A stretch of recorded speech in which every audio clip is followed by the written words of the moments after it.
اللہ کا نام لینے سے انسان اچانک پہنچنے والی مصیبت سے بھی محفوظ رہتا ہے۔ عثمان بن عفان کہتے ہیں، میں نے رسول اللہ صلی اللہ علیہ وسلم سے سنا، آپ فرماتے تھے، جس نے شام کو 3 بار یہ دعا پڑھ لی اسے صبح تک کوئی اچانک مصیبت نہیں آئے گی، کوئی اچانک مصیبت نہیں آئے گی۔ یعنی اس کا مطلب نہیں کہ دوسری آ جائے گی، یعنی ایک دم کسی قسم کی پریشانی اس کو لاحق نہیں ہوگی۔ اور وہ دعا ہے، بسم اللہ الذی لا یضر مع اسمہ شیء فی الارض ولا فی السماء وہو السمیع العلیم۔ اللہ کے نام سے، وہ ذات کہ اس کے نام سے کوئی چیز زمین میں ہو یا آسمان میں نقصان نہیں دے سکتی، اور وہ خوب سنتا ہے اور خوب جانتا ہے۔ اور جس نے صبح کے وقت یہ دعا پڑھ لی اسے شام تک کوئی اچانک مصیبت نہیں آئے گی، اور جب شام کو کوئی پڑھ لے تو صبح تک اس کو پریشانی نہیں ہوگی۔ اسی طرح اگر انسان بسم اللہ نہیں پڑھتا تو یاد رکھیے کہ بسم اللہ نہ پڑھنے کا نقصان یہ ہے، ابن عباس کہتے ہیں کہ ابلیس نے اللہ تعالیٰ سے کہا کہ تو نے اپنی ساری مخلوق کا رزق واضح کر دیا ہے، میرا رزق کس میں ہے؟ تو اللہ تعالیٰ نے فرمایا، ہر اس چیز میں جس پر میرا نام نہ لیا جائے۔ تو گویا جس چیز پر ہم اللہ کا نام نہیں لیتے وہ رزق پھر شیطان کے حصے میں چلا جاتا ہے، گویا ہم اپنے دشمن ہی کو فیڈ کرتے ہیں۔ قیامت کے دن بھی اللہ کے نام سے وزنی کوئی چیز نہ ہوگی۔ پھر اسی طرح یعنی اس دعا کے پڑھنے کے مواقع کون کون سے ہیں؟ نمبر 1، ہر کام شروع کرنے سے پہلے، تاکہ اس میں برکت اور مدد حاصل ہو، اس کے اندر قبولیت ہو، ہمیں اخلاص نصیب ہو۔ پھر خاص طور پر کھانا کھانے سے پہلے، حضرت عائشہ کہتی ہیں کہ رسول اللہ صلی اللہ علیہ وسلم نے فرمایا، جب تم میں سے کوئی کھانا کھانے لگے تو چاہیے کہ اللہ تعالیٰ کا نام لے، پھر اگر شروع میں اللہ تعالیٰ کا نام لینا بھول جائے تو چاہیے کہ یوں کہے، بسم اللہ اولہ و آخرہ، اللہ کے نام سے اس کھانے کے شروع میں اور آخر میں بھی۔ پھر اسی طرح لباس اتارتے وقت بسم اللہ پڑھنی چاہیے۔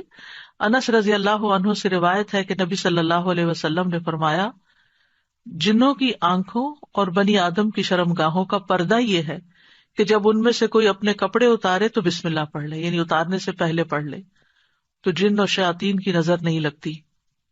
اسی طرح جب آپ بچوں کو کپڑے تبدیل کروا رہے ہوں تو اس وقت بھی بسم اللہ پڑھ لیں۔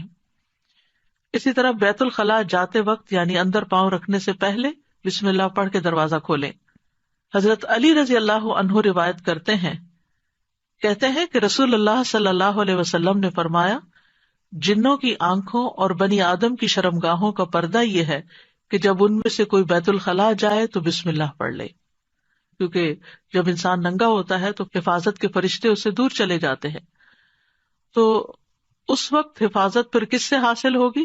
جب آپ واش روم میں جانے سے پہلے بسم اللہ پڑھ کے پھر داخل ہوں گے۔ اسی طرح وضو سے پہلے، ابو ہریرہ کہتے ہیں کہ رسول اللہ صلی اللہ علیہ وسلم نے فرمایا، لا صلاۃ لمن لا وضوء لہ ولا وضوء لمن لم یذکر اسم اللہ تعالی علیہ، کہ جس کا وضو نہیں اس کی نماز نہیں، اور جو شخص وضو کے شروع میں اللہ تعالیٰ کا نام نہ لے اس کا وضو نہیں۔ اب یہاں پر بعض لوگوں کو یہ پریشانی ہوتی ہے کہ ہم واش روم میں کھڑے ہوتے ہیں، وہیں سنک ہے، وہیں کموڈ ہے، تو پھر ہم بسم اللہ کس طرح پڑھیں؟ اس کے ایک تو یہ ہے کہ جب آپ وضو کی نیت سے جا رہے ہیں تو اندر داخل ہونے سے پہلے ہی پڑھ لیں اور جا کے ٹیپ کھول لیں اور اپنا وضو شروع کر دیں۔ دوسرا یہ ہے کہ آپ دل میں پڑھ لیں، لیکن اگر کوئی بھول گیا ہے تو جس وقت یاد آئے، یعنی وضو کے دوران اس وقت بھی پڑھ سکتا ہے۔ پھر اسی طرح پڑھنا ہی بھول گیا تو اس کا کیا مطلب؟ وضو ہوا ہی نہیں سرے سے، یا پھر یہ کہ اس کی اگر وضو نہیں ہوا تو کیا نماز ہی نہیں ہوئی؟ نہیں، اس کا مطلب یہ کہ اس کا وضو کامل نہیں ہوا۔ یہاں علماء نے اس کا مطلب یہ کیا ہے کہ اس کے وضو میں نقص رہ گیا، وضو ہو جائے گا، نماز ہو جائے گی، لیکن وہ جو برکت حاصل ہونی تھی یا زیادہ ثواب ملنا تھا اس سے انسان محروم ہو جاتا ہے۔ پھر اسی طرح یہ ہے کہ قرآن مجید کی قرأت سے پہلے بسم اللہ پڑھنی چاہیے۔